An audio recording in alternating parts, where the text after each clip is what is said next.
Welcome, YouTubers, fans of tabletop wargaming, terrain, and works in progress, or WIP.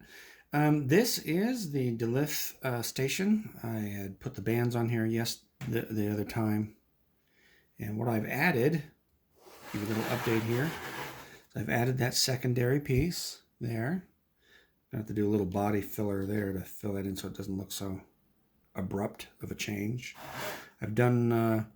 I've taken the material here and sealed it in with paint.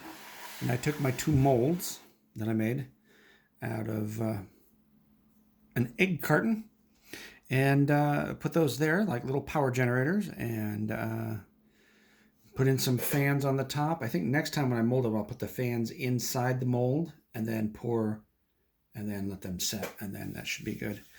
So my next step is I'm going to be adding the structure here. This is where the door will be. So plant life will be in this area here, all the way around to the back here, and then, grass and stuff like that. So this one's slowly coming along. I just thought I'd give you an update on that. That's about it for now. Waiting for this stuff to dry using the rubber bands, which is always a good trick to use if you're trying to get something to stay in a specific shape or whatnot, or just to cure overnight or whatever. But yep, so there it is. These little power sources, that's what they look like. Yeah, there's a little bit of damage on top there. I think I'm going to use a different medium. This is grout that you put in your tile.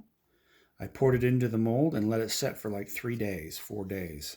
Because grout isn't really all that strong. You can dig it out after it's been unsealed.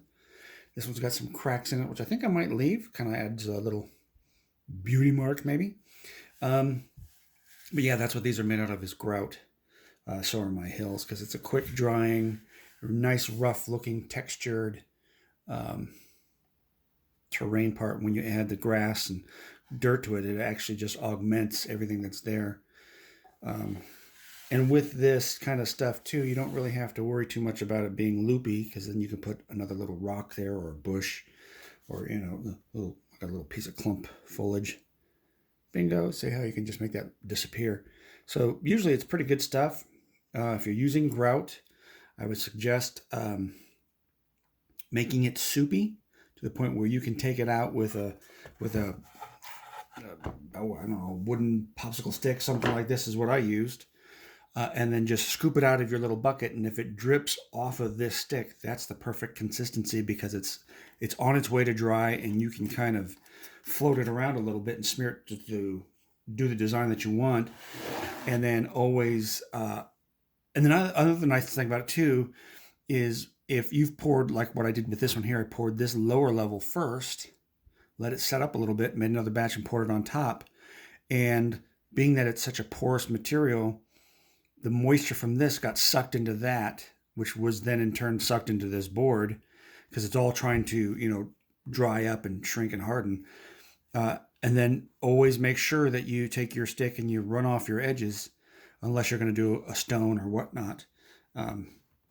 But if you round them smooth, they'll give you a better transition when you put your materials on top. But that's it. Thought I'd show you guys a little bit of what's going on. And I'll talk at you in the next one. Until then, adios.